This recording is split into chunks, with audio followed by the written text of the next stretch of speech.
امام اعظم ابو حنیفہ رحمۃ اللہ علیہ، آپ کا معمول مبارک یہ تھا کہ رمضان المبارک کے ایک مہینے میں 61 مرتبہ قرآن پاک کی تلاوت کرتے تھے۔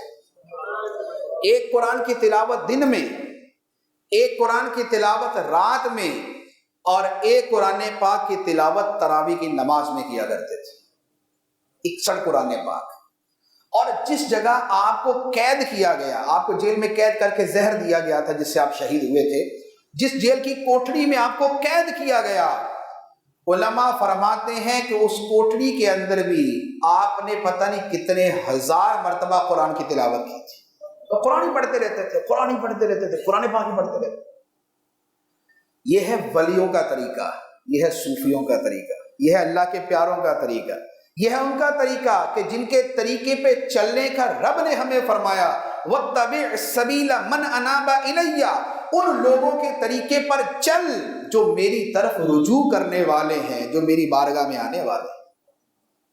تو ولیوں سے بڑھ کے خدا کی طرف رجوع کرنے والا اور کون ہو سکتا ہے؟ اور ان کا طریقہ یہ ہے التمسک بکتاب اللہ، اللہ کی کتاب کو مضبوطی سے تھام کے رکھنا۔